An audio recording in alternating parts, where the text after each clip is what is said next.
Sensor ಇಲ್ಲದೆ ಎಲ್ಲ ತೋರಿಸೋ ಬಿ ಚಾನಲ್ ತರ ಕೆಲಸ ಮಾಡುವಾಳು ನಾಳು. ಎರಡು ಮೀನಿಂಗ್ ಐತೆ. ಒಂದ್ ಬಂದ್ಬಿಟ್ಟು ಮಿನಿಸ್ಟ್ರುಗಳು ನಿಮ್ಗೆ ಹೆಂಗೆ ಮೋಸ ಮಾಡ್ಬಿಟ್ಟು ನಿಮ್ ದುಡ್ಡಲ್ಲಿ ಅವ್ರು ಎಂಜಾಯ್ ಮಾಡ್ತಾವ್ರೆ, ದೊಡ್ಡ ದೊಡ್ಡ ಮನೆ ಕಟ್ಸ್ಕೊಂಡು ಹುಡುಗಿರ ಜೊತೆ ಎಂಜಾಯ್ ಮಾಡೋದು ಎಲ್ಲ ನಿಮ್ಗೆ ಗೊತ್ತಲ್ವ, ನಾನು ಹೇಳಬೇಕಾಗಿಲ್ಲ. ಇನ್ನೊಂದು ಬಂದ್ಬಿಟ್ಟು ವಾಮನಂದ ಅವತಾರದ್ದು ರೆಪ್ರೆಸೆಂಟೇಟಿಂಗು. ಇನ್ನೊಂದು ಏನಕ್ಕೆ ಅಂದ್ರೆ ಮನುಷ್ಯನ ದುರಾಸೆ ಎಷ್ಟು ಅಂದ್ರೆ ವಾಮನನ ಅವತಾರದಲ್ಲಿ ಹೆಂಗೆ ವಾಮನ ಎಲ್ಲ ನನಗೆ ಬೇಕು ಅಂತ ಎರಡು ಪಾದದಲ್ಲಿ ಎಲ್ಲಾನು ಕಿತ್ಕೊಬಿಡ್ತಾನಲ್ಲ ಬಲಿಯಿಂದ. ಸೊ ಅದೇ ತರ ಮನುಷ್ಯನ ದುರಾಸೆನೂ ಅಷ್ಟೇ ಎಕ್ಸ್ಟ್ರೀಮ್ ಲೆವೆಲ್ ಅಲ್ಲಿ ಐತೆ ಅಂತ ತೋರ್ಸಕ್ಕೆ ಟ್ರೈ ಮಾಡಿರೋದು. ಮೋಸ ಮಾಡೋರ್ನೇ ಹೀರೋ ತರ ನೋಡಕ್ ಸ್ಟಾರ್ಟ್ ಮಾಡ್ತಾರಲ್ಲ ಜನ, ಅವಾಗ ಅದನ್ನೇ ಕಲಿಯುಗ ಅಂತ ಕರೆಯೋದು ಅಂತ ಇಂಡೈರೆಕ್ಟ್ ರೆಪ್ರೆಸೆಂಟೇಟ್ ಮಾಡ್ತಾರೆ. ವರ್ತಮಾನದ ಸತ್ಯದಿಂದ ಭವಿಷ್ಯದ ಗಾಳಿ ಗೋಪುರದಲ್ಲಿ ತೇಲಿಸುವ ಗುರುವಾದಾಗ ಮೀನಿಂಗ್ ಏನ್ ಗೊತ್ತಾ, ಸಿಂಪ್ಲಿಫೈ ಆಗಿ ಹೇಳ್ತೀನಿ ನೋಡಿ. ಅಂದ್ರೆ ನಾವು ಪ್ರೆಸೆಂಟ್ ಅಲ್ಲಿ ಬದುಕಬೇಕು, ಇವತ್ತೇನ್ ಮಾಡ್ಬೇಕು ಅದನ್ನ ಇಂಪಾರ್ಟೆಂಟ್ ಆಗಿ ಇಟ್ಕೋಬೇಕು. ಅದು ಗುರುಗಳು ಹೇಳ್ಕೊಡ್ಬೇಕು ಇವತ್ತೇನೇನ್ ಮಾಡ್ಬೇಕು ನೀವು ಅಂತ. ಬಟ್ ಇನ್ಸ್ಟೆಡ್ ಆಫ್ ದಟ್ ಗುರುಗಳು ಶಾಸ್ತ್ರ ಪುರಾಣ ಅನ್ಕೊಂಡು ನಾಳೆ ಏನಾಗುತ್ತೆ ನಾಡ್ದು ಏನಾಗುತ್ತೆ ಭವಿಷ್ಯ ಹೇಳ್ಕೊಂಡ್ ಕೂತ್ಕೊಬಿಟ್ರೆ ಇವತ್ತೇನ್ ನಿಮ್ ತಾತ ಮಾಡ್ತಾನ ಕೆಲ್ಸನ ಅಂತ ಇಂಡೈರೆಕ್ಟ್ ಆಗಿ ರೆಪ್ರೆಸೆಂಟೇಟ್ ಮಾಡ್ತಾ ಇರೋದಷ್ಟೇ. ಇದನ್ನ ಒಂದು ಡಿಫ್ರೆಂಟ್ ವೇಲ್ ಹೇಳೋರೆ, ಬಟ್ ಅದು ಜನಕ್ಕೆ ಅರ್ಥ ಆಗಿಲ್ಲ ಅನ್ಕೋತೀನಿ. ಗುರುವಿನ ಹವಾ ಶುರುವಾದಾಗ ಲಿಟ್ರಲಿ ಆಸ್ಟ್ರಾಲಜಿ ಬಗ್ಗೆ ಮಾತಾಡ್ತವ್ರೆ. ಯಾವಾಗ ನೀವು ಹೇಳ್ತಾರೆ ಗೊತ್ತಾ, ನಿಮ್ ಗುರು ದೆಸೆ ಬಂದ್ಬಿಡ್ತು ಅಂದ್ರೆ ನಿಮ್ ಲೈಫೇ ಚೇಂಜ್ ಆಗೋಗುತ್ತೆ ಅಂತ. ಅದೇ ತರ ಇಲ್ಲಿ ರೆಪ್ರೆಸೆಂಟೇಟಿಂಗು ಗುರು ದೆಸೆ ಬಂದ್ರೆ ಶನಿನ್ ಕೂಡ ಕಾಲ ಹಾಕೊಂಡು ತುಳಿಬಹುದು ಅಂತ ಇಂಡೈರೆಕ್ಟ್ ರೆಪ್ರೆಸೆಂಟೇಟ್ ಮಾಡ್ತಾರೆ. ಅದೇ ಟೈಮಲ್ಲಿ ಅಶ್ವತ್ ಅವ್ರ ಕೈಲಿ ಶನಿನ ತುಳಿಸ್ತವ್ರೆ ನೋಡಿ. ಅದನ್ನ ಸೀನ್ ತುಂಬಾ ಸಿಂಬಾಲಿಕ್ ಆಗಿ ತೋರಿಸವ್ರೆ. ಅದನ್ನ ಅಷ್ಟು ಫಾಸ್ಟ್ ಆಗಿ ಕ್ಲೋಸ್ ಮಾಡಿಸ್ಬಿಡ್ತಾರೆ ನೋಡಿ. ಕಾಲಿಗೆ ಬಿಟ್ಟಿದ ತಕ್ಷಣ ಆ ಬಟ್ಟೆ ಮುಚ್ಕೊಬಿಡ್ತಾರೆ, ಕಾಂಟ್ರವರ್ಸಿ ಆಗ್ಬಿಡ್ತದೆ. ತುಂಬಾ ತಲೆ ಹೊಡ್ಸರ್ ಗುರು ಮಾತಾಡ್ತಾರೆ ಅಂತ ನಿಮ್ಗೂ ಗೊತ್ತಾಗೋಗಿರ್ಬಹುದು. ಒಬ್ರು ಮಹಾನ್ ವ್ಯಕ್ತಿ ಇದ್ರು, ಅವರು ತುಂಬಾ ಭವಿಷ್ಯಗಳನ್ನ ಹೇಳ್ತಿದ್ರು. ಎಸ್ಪೆಷಲಿ ಆ ವ್ಯಕ್ತಿನೇ ಇಲ್ಲಿ ಇನ್ಸ್ಪಿರೇಷನ್ ಆಗಿ ತೋರಿಸ್ತವ್ರೆ ಇಂಡೈರೆಕ್ಟ್ ಆಗಿ.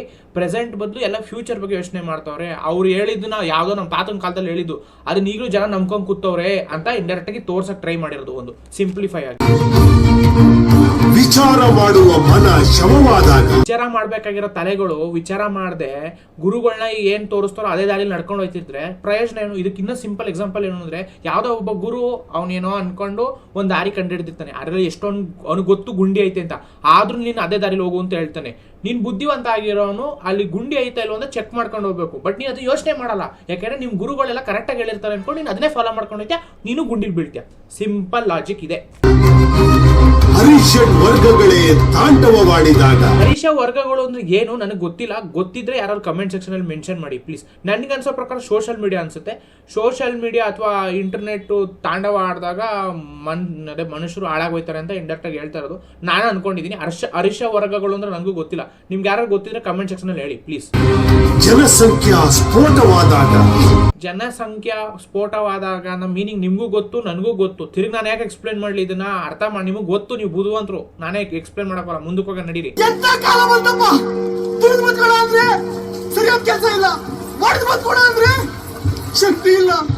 ರಿಯಾಲಿಟಿ ಹೇಳ್ತವ್ರೆ ನೋಡಿ. ನಾನು ಹೇಳ್ತಾ ಇರೋದು ಕೆಟ್ಟವ್ರ ಬಗ್ಗೆ ಮಾತಾಡ್ತಿಲ್ಲ. ಕೆಟ್ಟವ್ರೆ ಬಿಡಿ, ಅವ್ರು ಏನೇ ಯೋಚನೆ ಮಾಡ್ಬಿಡಿ, ಕೆಟ್ಟದಾಗ ಯೋಚನೆ ಮಾಡ್ತಿರ್ತಾರೆ.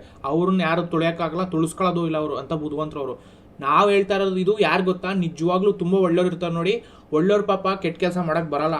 ಅವ್ರು ಹಿಂಗೆ ನಳ್ತಾ ಇರ್ತಾರೆ. ಇತ್ತಾಗೆ ಅವ್ರ ಸಮಾಜದಲ್ಲಿರೋ ಎಲ್ಲ ಫ್ರೆಂಡ್ಸ್ ಎಲ್ಲ ಕಂತ್ರಿ ಕೆಲಸ ಮಾಡ್ತಿರ್ತಾರೆ, ಫ್ಯಾಮಿಲಿ ಮೆಂಬರ್ಸ್ ಕಂತ್ರಿ ಕೆಲಸ ಮಾಡ್ತಿರ್ತಾರೆ. ಬಟ್ ಪಾಪ ಒಬ್ರು ಒಳ್ಳೆಯವರಾಗಿರ್ತಾರೆ. ಪಾಪ ಎಷ್ಟು ಟಾರ್ಚರ್ ಅಂದ್ರೆ ಅದೊಂಥರ ನರ್ಕ ತರ. ಈ ಕಲಿಯುಗದಲ್ಲಿ ಒಳ್ಳೆಯವನಾಗಿ ಬದುಕೋದಿದೆಯಲ್ಲ, ತುಂಬಾ ನರ್ಕ ಅಂದ್ರೆ ನರ್ಕ. ಜನ ನಿಮ್ಗೆ ಕಾಯ್ತಾ ಇರ್ತಾರೆ ಚಪ್ಪಲಿ ಹೊಡೆಯಕ್ಕೆ. ಬಿಕಾಸ್ ಒಳ್ಳೆಯವನಿಗಿದು ಜಾಗ ಅಲ್ಲ, ಬರೀ ಕೆಟ್ಟವ್ರಿಗೆ ಜಾಗ. ಅದನ್ನ ರೆಪ್ರೆಸೆಂಟೇಟ್ ಮಾಡಿ ತೋರಿಸ್ತಾ ಇರೋದು ನೋಡಿ ಹೆಂಗೈತೆ. ನನ್ನ ಕಷ್ಟ ನಿಮಗೆ ಕೇಳಿಸ್ತಾ ಇಲ್ವಾ? ನೀವೇನಾದ್ರು ಇದ್ರೆ ನನಗೆ ಉತ್ತರ ಹೇಳು. ಯಾಕೆ ಗೊಂಬೆನಲ್ಲಿ ನುಡಿಸ್ದೆ? ಪ್ರತಿಯೊಬ್ರು ಹೇಳಿರ್ತಾರೆ, ಪ್ರತಿಯೊಬ್ರು ಲೈಫಲ್ಲೂ ಈ ಸೀನ್ ಬಂದೇ ಬಂದಿರುತ್ತೆ. ದೇವ್ರ ಹತ್ರ ಕುತ್ಕೊಂಡು ಬಡ್ಕತಾ ಇರ್ತೀವಿ, ದೇವ್ರ ನಾನು ಯಾಕೆ ಈ ನರಕದಲ್ಲಿ ಹುಟ್ಟಿಸ್ಬಿಟ್ಟೆ ಅಂತ. ಯಾಕೆಂದ್ರೆ ಡೆಫಿನೆಟ್ಲಿ ಈ ಸೀನ್ ನಡೆದಿರುತ್ತೆ. ಇದು ನಿಮ್ನೆ ರೆಪ್ರೆಸೆಂಟೇಟ್ ಮಾಡಿ ತೋರಿಸ್ತಾರೆ. ಅದಕ್ಕೆ ನೋಡ್ರೆ ಯಾರು ನಿಮ್ನೆ ತೋರಿಸ್ತಾ ಇರೋದು ಅಂತ ಅವಾಗಲಿಂದ ಬಡ್ಕಾತಾ ಇರೋದು.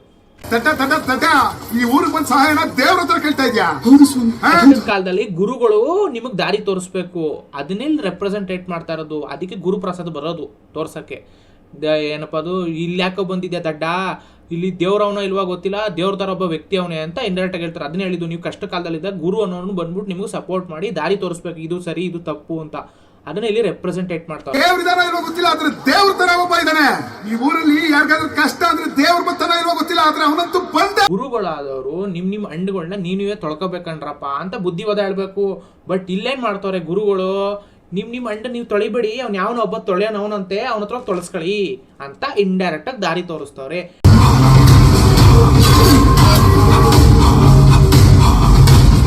TMT ಕಂಬಿ ಇದೆ ನೋಡಿ, ಆ ತುದಿನ ನೋಡಿದ್ರೆ ಅದು ವಿ ಶೇಪ್ ಅಲ್ಲಿ ಇದೆ, ಮತ್ತೆ ಲೆಫ್ಟ್ ಸೈಡ್ ಅಲ್ಲಿ ಬ್ಲಡ್ ಬರ್ತದೆ. ರೆಪ್ರೆಸೆಂಟೇಟಿವ್ ಏನು ಅಂದ್ರೆ UI ಅಂತ ರೆಪ್ರೆಸೆಂಟ್ ಮಾಡಕ್ ಟ್ರೈ ಮಾಡ್ತಾರೆ.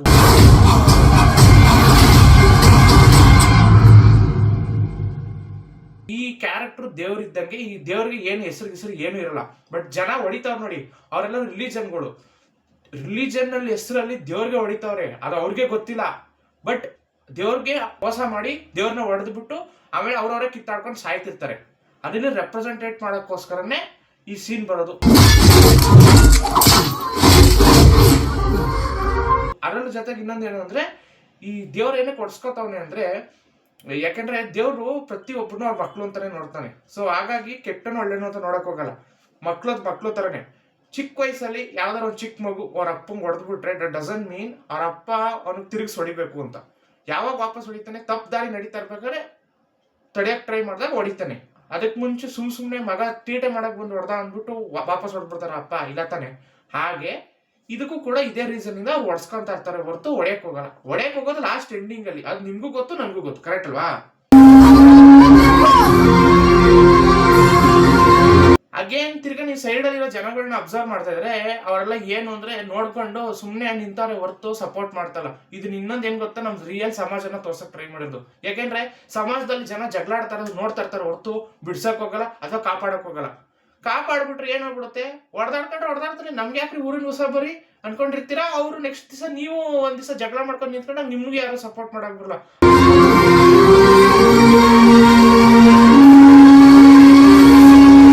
ಸತ್ಯಕ್ಕೆ ಎಷ್ಟೇ ಹೊಡೆದ್ಬಿಟ್ಟು ಮುಚ್ಚಾಕಕ್ ಟ್ರೈ ಮಾಡ್ರು ಅದು ಈಚೆ ಬಂದೇ ಬರುತ್ತೆ, ನೋ ಮ್ಯಾಟರ್ ವಾಟ್.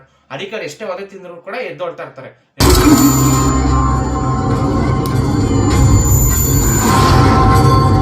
ನೋಡಿ ಈ ಸೀನ್ ಅಲ್ಲಿ ಲಿಟ್ರಲಿ ಆ ಕ್ಯಾರೆಕ್ಟರ್ ಕತ್ತಲ್ಲಿ ಒಂದು ಲಾಕೆಟ್ ಇದೆ. ಆ ಲಾಕೆಟ್ ನ ಅಬ್ಸರ್ವ್ ಮಾಡಿದ್ರೆ ಯು ಮತ್ತೆ ಐ ಎರಡು ಒಟ್ಟಿಗೆ ಇದೆ. ಸೊ ಇನ್ನು ಯು ಮತ್ತೆ ಐ ಸಪರೇಟ್ ಆಗಿಲ್ಲ, ಎರಡು ಒಟ್ಟಿಗೆ ಇದೆ. ಈ ಮಗು ಬಿದ್ದಿದ್ರೆ ಖಂಡಿತ ಬದುಕ್ತಾ ಇರ್ಲಿಲ್ಲ. ಈ ಮಗು ಮಾಡಿದ ತಪ್ಪನ್ನ ನಿಮ್ ತಲೆ ಮೇಲೆ ಹಾಕೊಂಡು ಈ ಅಜ್ಜಿ ಹೇಳ್ತಾ ಇರೋದನ್ನ ನೀವು ಕರೆಕ್ಟ್ ಆಗಿ ಅಬ್ಸರ್ವ್ ಮಾಡ್ಕೊಬಿಟ್ರೆ ಏನಕ್ಕೆ ಹೇಳ್ತಾರೆ ಅಂದ್ರೆ, ಆ ಹುಡುಗನೇ ಆಕ್ಚುಲಿ ಸತ್ಯ ಹೇಳಿದ್ ಏನಂತ, ರಿಲಿಜನ್ ಅನ್ನೋದಲ್ಲ ಸುಳ್ಳು, ದೇವ್ರ ಒಬ್ನೇ ಎಲ್ಲ ಒಟ್ಟಿಗೆ ಇರ್ಬೇಕು ಅಂತ. ಅದು ಅವ್ರಿಗೆ ಇಷ್ಟ ಆಗ್ಲಿಲ್ಲ, ಅದಕ್ಕೆ ಹುಡುಗಂಗ್ ಹೊಡೆಯಕ್ ಬಂದಿರ್ತಾರೆ. ಅದ್ರ ಬದಲು ಈ ಕ್ಯಾರೆಕ್ಟರ್ ಅವ್ರು ಅದೇ ತಿಂತಾರೆ. ಇದು ಈ ಕ್ಯಾರೆಕ್ಟರ್ ಏನು ಇನ್ನು ನಮ್ಗೆ ಹೇಳಿರ್ಲಿಲ್ಲ, ಬಟ್ ನೀವು ಇದನ್ನ ಸಿಂಬಲೈಸ್ ಆಗಿ ಅರ್ಥ ಮಾಡ್ಕೋಬೇಕು, ಇವ್ ದೇವ್ರ ಕ್ಯಾರೆಕ್ಟರ್. ಸೊ ನೀವು ನೋಡಿ, ದೇವ್ರೇ ಬಂದ್ಬಿಟ್ಟು ಅವ್ರ ಮಕ್ಳು ಕೈ ಒದೆ ತಿನ್ನಂಗಾಯ್ತು ಅಂತ.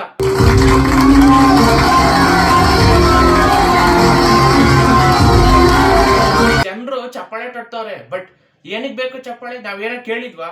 ಪಾಪ ಅವ್ನ್ ಒದೆ ತಿಂತದ ಒಂದ್ ಸ್ವಲ್ಪ ಕಾಪಾಡ್ಬಿಟ್ಬಿಟ್ಟಿದ್ರೆ ಸಾಕಾಗಿತ್ತು. ನೀವು ಚಪ್ಪಾಳೆ ತಟ್ಬಿಟ್ಟು ಹೀರೋ ಅಂತ ಬಿಲ್ಡಪ್ ಕೊಡ್ತೀರ ಹೊರತು ಹೋಗ್ಬಿಟ್ಟು ಹೆಲ್ಪ್ ಮಾಡ್ಬಿಟ್ಟು ನೀವೇ ಆಗ್ಬೋದಿತ್ತು ಆ ಹೀರೋ. ಒದೆ ತಿನ್ನಿಂತಾನೆ ಹೇಳ್ತಾ ಇಲ್ಲ, ಬಟ್ ಸಪೋರ್ಟ್ ಮಾಡಿದಿದ್ರೆ 4 ಜನ ಯಾಕೆ ಹೊಡಿತಿದ್ದೀರ ಅವ್ನಿಗೆ, ಅಲ್ಲಿ 40 ಜನ ನಿಂತಿದ್ರು, 4 ಜನ ಹೊಡೆಯಕ್ ಆಯ್ತಿರ್ಲಿಲ್ವಾ? ಇದನ್ನ ಇನ್ನೊಂದು ರೆಪ್ರೆಸೆಂಟೇಷನ್ ಅಂದ್ರೆ ಏನು ಅಂದ್ರೆ, ಬ್ರಿಟಿಷರ್ಸ್ ಇಂಡಿಯಾಕ್ ಬಂದಾಗ ಅವ್ರು ಬರೀ ಎಷ್ಟು ಕಮ್ಮಿ ಇದ್ರು, 40,000 ಜನ ಇದ್ರು ಅಷ್ಟೇ. ನಮ್ಮ ಹತ್ರ ಕಮ್ಮಿ ಇಲ್ಲ 4 ರಿಂದ 40 ಕೋಟಿ ಜನ ಇದ್ವಿ.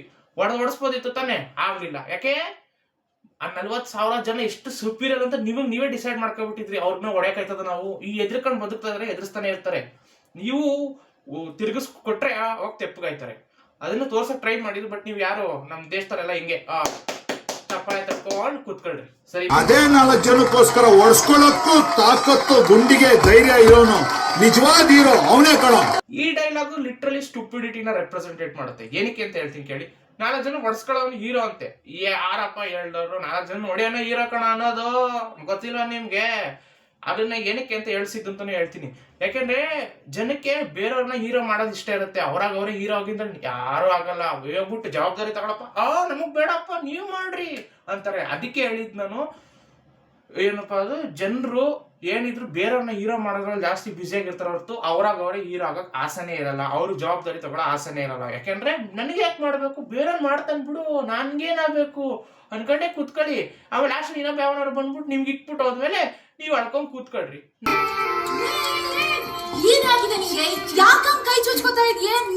ಈಗ ಆಕ್ಚುಲ್ ಸ್ಟೋರಿ ಸ್ಟಾರ್ಟ್ ಆಗೋದು. ಈಗ ಒದೆ ತಂದ್ಕೊಂಡು ಹೋದ ನೋಡಿ, ಆ ಕ್ಯಾರೆಕ್ಟರ್ಗೆ ಹೆಸರು ಇರಲಿಲ್ಲ, ಬಟ್ ಆ ಕ್ಯಾರೆಕ್ಟರ್ ಈಗ ಅವ್ನ ಇಮ್ಯಾಜಿನೇಷನ್ ಅಲ್ಲಿ ಅವನ್ ಮನ್ಸು ನನ್ನದರದೇ ಆ ಹೀರೋಯಿನ್. ಆ ಹೀರೋಯಿನ್ನೇ ಆ ಕ್ಯಾರೆಕ್ಟರ್ನ ಮನ್ಸು ಅವ್ನು ಈಚ್ ಕಡೆ ಒದೆ ತಿಂದಿರ್ಬೋದು, ಅವ್ನಿಗೆ ಅಲ್ಲಿ ಬೇಜಾರಾಗ್ಲಿಲ್ಲ. ದೇಹಕ್ಕಾಗೋ ನೋವು ಏನೇನು ಅಲ್ಲ, ಆದ್ರೂ ಮನಸ್ಸಿಗಾಗೋ ನೋವು ಇದೆಲ್ಲ ತುಂಬಾ ಪೇನ್ಫುಲ್ ಇರುತ್ತೆ. ದೇಹ ಎಷ್ಟು ಬೇಕಾದ್ರೂ ಪೇನ್ ತಗೊಂಡ್ರು ರಿಕವರಿ ಮಾಡ್ಕೊಂಡ್ಬಿಡುತ್ತೆ. ನಂಗ್ ನೋವೇ ಆಗಲ್ಲ ಕಣೆ. ಯಾಕ್ ಗೊತ್ತಾ, ನಾನು ಒಳಗಡೆ ಎಷ್ಟು ನೋವು ಅನುಭವಿಸಿದ್ದೀನಿ ಅಂದ್ರೆ ಆ ನೋವಿನ ಮುಂದೆ ಇದೆಲ್ಲ ಏನು ಅಲ್ಲ. ದಟ್ ನನಗ್ ಮನ್ಸಲ್ಲಾಗಿರೋ ನೋವು ಕಂಪೇರ್ ಮಾಡಿದ್ರೆ ಇದೇನೇನು ಅಲ್ಲ ಅಂತ. ಸೊ ಸದ್ಯಕ್ಕೆ ಇಷ್ಟೇ. ನೆಕ್ಸ್ಟ್ ವಿಡಿಯೋ ನೆಕ್ಸ್ಟ್ ನಾಳೆ ಬರುತ್ತೆ. ಸೊ ಜಸ್ಟ್ 24 hours ಒಳಗೆ ನೆಕ್ಸ್ಟ್ ಪಾರ್ಟ್ ಬಂದ್ಬಿಡುತ್ತೆ. So don't take it wrong. ಸದ್ಯಕ್ಕೆ ಇಷ್ಟೇ ಸಾಕು. Thanks for watching guys. Please to subscribe. Jai Hind, Jai Karnataka. ಮತ್ತೆ ಬಾಯ್ ಬಾಯ್.